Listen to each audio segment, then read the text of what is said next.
Welcome to The Writer's Dream. Our show is a forum for authors to talk about how they write their books, how they publish their books, and how they market their books. It's also a place where readers and writers could come to learn about writing, to learn about how to publish and how to market your books, and also readers can come to just hear about interesting books. We're on Facebook. The Writer's Dream is the name of the page. Please visit Facebook and ask your questions. We'll try to answer them here on the program. We're also on YouTube. Today's guest is Margaret Marshall. And get out your pens and pads because Margaret's going to talk to us about a topic that is near and dear to the hearts of almost every American, and that is controlling our weight.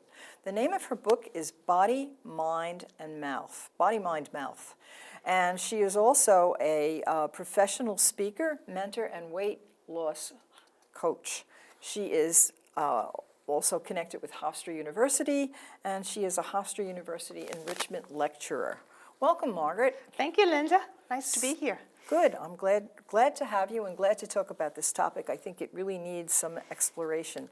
So which came first, your inspirational speaker job or your book, or how did you get into this? Well, I've been a speaker in the weight loss wellness field with a focus on weight loss for, it's 26 years now. So this has been my lifelong passion. And I do individual coaching, and I do workshops, and I do a lot of corporate programs, corporate wellness programs. And so I've been doing that for 26, this is my 26th year. And I would say maybe about 4 years ago, people have been telling me, Margaret, you need to have a book. You have so much in your mind. You need to get it on paper. And the woman who wrote the foreword to my book, Judith Lee Halleck, she's a PhD, and she's a published author of 3 books herself. And she was really the driving force behind Body, Mind, and Mouth because she kept saying to me, Margaret, you write, I'll read. And so that's how I started doing that. Did you have another career before this that you based the lectures on? I was a speaker for Weight Watchers for 17 years. And although I loved what I did there, I loved my groups, I had a great following, I loved what I did, I wasn't so crazy about all the gimmicks. So when my youngest son went off to college, my job as a mother was redefined, and I had more time to myself. And that's when I started my own business in 2004. And that's when I started my speaking, when I realized that there's a whole market out there for speakers. I never realized that, honestly. And I got involved with the National Speakers Association, so I'm a national speaker. And then the book came, and I do individual coaching, like I said, and corporate wellness programs. And, when one door opens, another door opens. That's true. And that's what I have found. And I love the philosophy that you state here. It says, when you eat well, you live well. When you eat healthy, you are healthy. When you nourish your body, you nourish your mind. You nourish your mind. And I think that is a wonderful philosophy, and I think many of us ignore it. You know what I found interesting was when I was reading your biography that you do corporate groups, you go to companies and you talk about weight control in companies. Yes. And why do you do that? I do lunch and learns, which is a one-time thing, and I have a different topic depending on what the corporation needs. I also do a 10-week program, the 10-step way to a healthy body, 10-step way, WEIGH, where I come in once a week for 10 weeks, and then I do a 12-week program, Stop Smoking Without Weight Gain. Oh. And that one has really taken off. Yeah. Yes. Yeah, because I stopped smoking and I gained 15 pounds. Is that right? And I didn't replace the cigarettes with food. It just changed my metabolism. Yes, it does. Yes. And yeah, very difficult. But of Yes. course, you have to quit smoking. Whether you Well, gain I the always weight or say not. you're either going to quit smoking or smoking's going to quit you. Yeah, well, that's a good way to put it. Yeah, I felt so much better. I mean, the difference, even in the way your skin looks and everything. Everything. It's amazing what a Yes. toxin it Yes. is. So, weight loss coach, do you do this privately as well? I do that privately. I have private clients and I do small groups.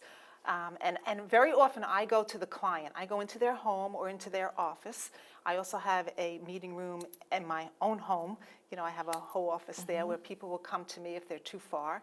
And I work with what it is that's causing, what their issues are. I always say you have to go to your issue. You know, everybody thinks with all these diets out there, they have to do one specific thing, and you have to find out what your issue is and go to your issue, and then we work What do from you there. mean by issue? The kinds of food you eat, or?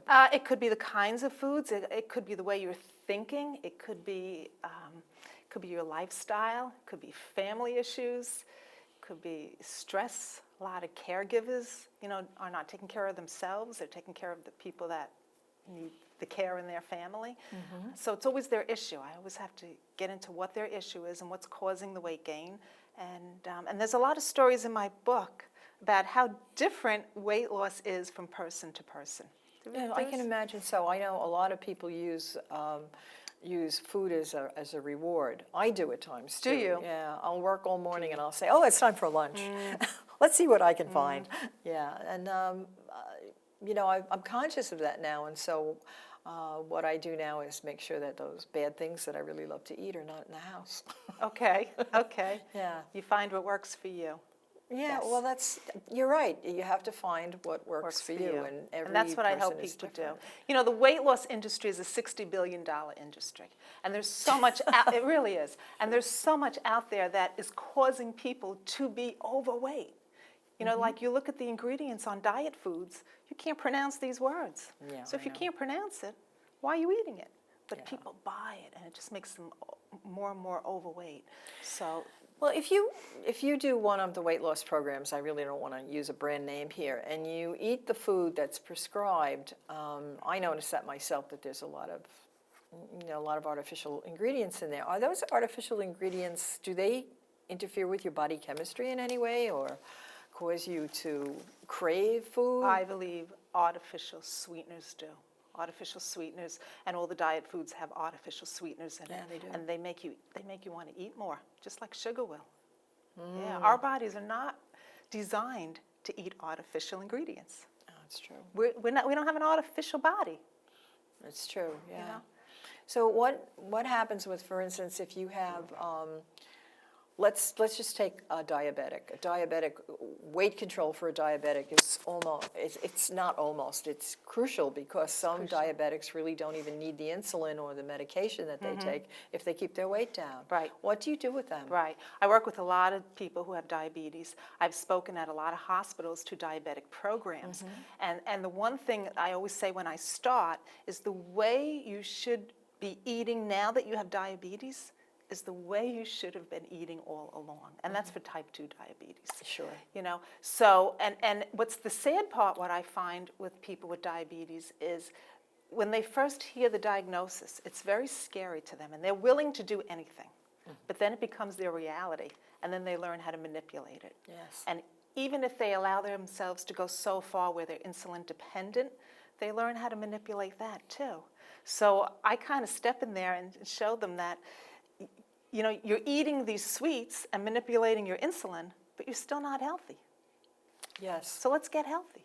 Yes, I know of a few people who have diabetes, and they talk about points, and they juggle those points in whatever way they want to Yeah, eat they that day. manipulate it. And, You know, what I have found, and like you said, I believe you got to do what works for you. But what I have found is people 2-point themselves to death. It's just 2 points, just 2 points, just 2 points. but You know, I but understand you have what to do you're what saying. works for you. I don't want to put anything down, because Yeah. you have to do what works for you. But if that's not working for you, it's not for you. It's true. Tell us about some of the stories you have in the book that are, first of all, you must get some pretty inspiring stories now and again. I am so inspired by my clients. And very often my clients will say to me, who watches you?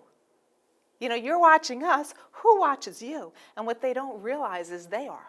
Because how can I sit with them or get in front of an audience, you know, if I'm not taking care of myself? So Sure. I am so inspired by my clients.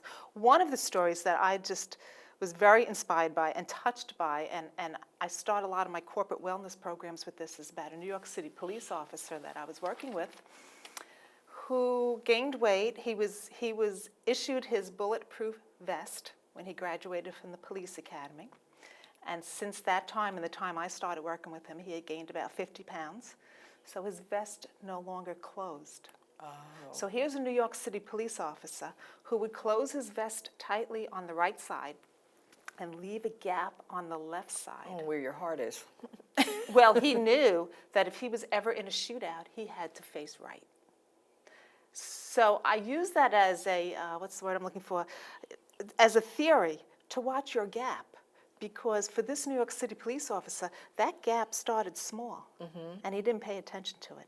And it just kept increasing to finally, his side wasn't closed at all. And he did pay attention to it. We got the vest closed. And so I always say you have to watch your gap. What's your gap? Mind the gap. Yeah. What's your gap? Does your skirt not close? You know, are you going to elastic close? Because if you don't pay attention to it when that gap first starts to show, it's whatever your gap is. Maybe it's insulin, heart disease, whatever it is. I have a pair of jeans. That's your gap. That's my gap. Okay. When I can't close the top of that comfortably, it's time to Okay. stop eating those Watch your potato gap. chips. I and all always the say rest of it. potato chips. Yeah, yeah, that's, you know, people, they ask the question, if you were on a desert island and you could only eat one or two different kinds of food, what would it be? And for me, it would be pizza and potato chips, you know. You're a Some people, salt it's person. chocolate bars, but not me. It's pizza and potato chips. So yeah, I have what I think is really the most pressing question about weight control, and that's children. Oh. I watch the children in my life from the age of, you know, pretty much once they get off the bottle, and most of them really have horrible diets.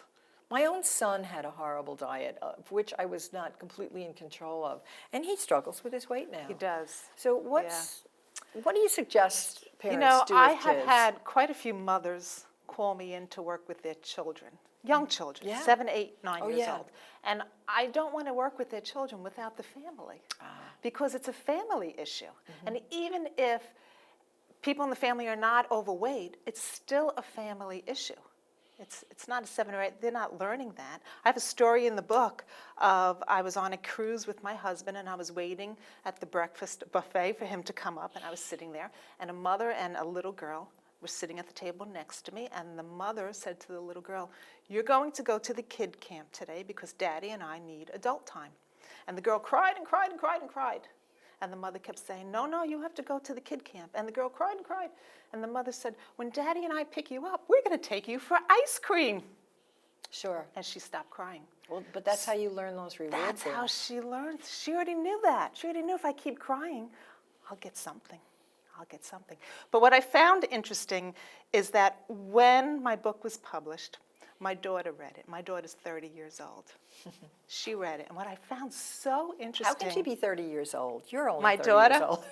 My son is 27. What I found so interesting is that after she read it, she called me and she said, "Mom, now I know why we did the things we did in our house."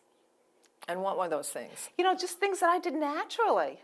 Just, you know, if you're going to eat, you know, I can't think of them off the top of my head because it's just so natural to me. You didn't serve Pop-Tarts for, I shouldn't use brand names. You know, guess. I will tell you, I always had cookies in the house, of course, because if you didn't give the kids cookies, they're going to go outside and they're going to eat cookies wherever they can. So certainly I had things like that in the house, but I also had the other things that they had to eat along with it. You know, don't just eat the Pop-Tart. Have a fruit with it. As a child, not again. I'm using an item I shouldn't. So what we did naturally, I guess, but what I found interesting is she found that in the book. That's why we did the things we did. Sure. Yeah, I was brought up that way too. My mother was really very health conscious. She was overweight, but she was very health conscious. It was the most amazing thing. Yeah. Well, she was a very good cook, and she really loved to eat. But she listened to a radio program where all they ever talked about was healthy food and no additives and vitamins and minerals and whatnot. But in her cooking was really healthy. We always had 1 or 2 vegetables. Right. And she made fresh vegetables. Or frozen, which are the next best thing. Right. Very infrequently did we ever eat anything from a can. Right. And lots of fruit. There was always fruit in the house. Right. And you know what the studies are now with frozen vegetables is because sometimes when you buy a fresh vegetable, you don't know how long it took to get to the market. You don't know how long it's been on the shelf, and then how long it sits in your refrigerator. But frozen vegetables are frozen immediately. Right. So sometimes they could have They're more better. nutrients in it than a fresh vegetable. I think that, knowing what I know about chemistry, I think that's probably a very good point. So, it really is what we eat.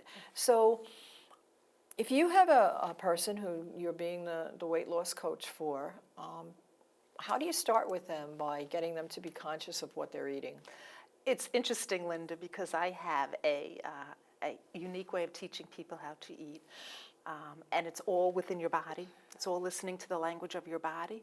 And quite honestly, I am going to be talking to an attorney soon to patent that idea, because Good people idea. have told me, you have to patent this. This is a great idea. It's not using any gimmicks. It's listening to the messages of your body, and everything in your body will tell you how and when to eat when you tune into it. But you have to get used to that, because if you have really bad eating habits, those are not the messages you want to listen to. And those are the messages that you're accustomed to listening to. So I do have a way of teaching people how to eat right from the start, and I say to them when I first start working with them, first we have to get your eating under control, because eating is 80%, exercise is 20%. But you put, and I have this in my book, you put the two together and it's the dynamic duo. But let's get your eating under control first, why and how you're eating the way you're eating, and then you'll know when the exercise is ready to come in, because that's a different time frame for everybody. What kind of exercises do you recommend to, say, somebody who's older, somebody who's like over 60? Well, first of all, if you have any kind of limitations, I would definitely talk to a professional about what's the best thing for you.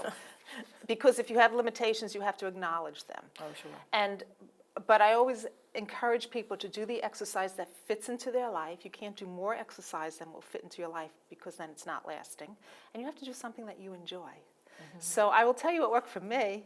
I started walking. Yeah, 30 years ago, I started walking. And I have taken exercise classes, and I have joined gyms, and I've bought stationary bicycles, and they last for a while, and then they go away. My walking is my constant. And there's a lot of studies that say walking is not enough, and you can either believe that or not. It's worked for me. It's worked beautifully for me. Yes, it works for me too. I find that if I walk 2 miles 3 times a week, it really works for me. Yeah, and, There you go. And yes, I've had doctors tell me that's not enough, and I think to myself, it works. It works for me, and Yeah. I don't have injuries from doing extreme exercises. There's so much exercise out there that's just so extreme, and I don't know how people can think they're going to live their lives doing that, but they're doing it for now. Yeah. And they get injured. I also, right now, the thing I do is push-ups on my kitchen counter, for upper body strength, and body just for strength. bone strength, Yes. bone health. Yeah, well, we have to worry Yeah. about that, us women. Yes. What kind of research did you do to get the book together? Together. Well, the research is all my work, I have to tell you. Based on what you've, pretty much empirical data, your Yes, clinical data, I based had- on your Yes, experiences. I had an outline that I followed when I first decided to write this book. I wrote an outline first, and then I thought about, I don't use any client names in there, but I thought about how did people change that will illustrate this point, and a lot of stories in here are success stories. Some are not, because you have to know it's not an easy thing. It's not an easy thing. I write in here of a gentleman that I was working with who passed away, and he kept saying to me, if I don't do this, I'm going to die. He was 49 years old, but he could not get, or would not get his drinking, smoking, and eating under control. And then he'd find excuses why he couldn't meet with me that week, and then he'd have excuses why he had to drink. And unfortunately, he had a heart attack at 49, and I always thought, he had 2 small children, 2 small boys. Is that fair to the small boys? Yes, but do you believe in, I'm listening to this story and I'm thinking to myself, is there such a thing as a food addiction? Yes, absolutely. And Yes. is it an addiction to sugar? I think or- sugar is a big addiction. I think it's like a drug. I Because really do. I've seen some studies about alcoholism, and in the study, it was a scientific study of the chemical metabolism of alcohol, but it was comparing it to the chemical metabolism of sugar. Right. And Here's they the were- difference. I'm sorry, go ahead. Alcoholism, you stop drinking.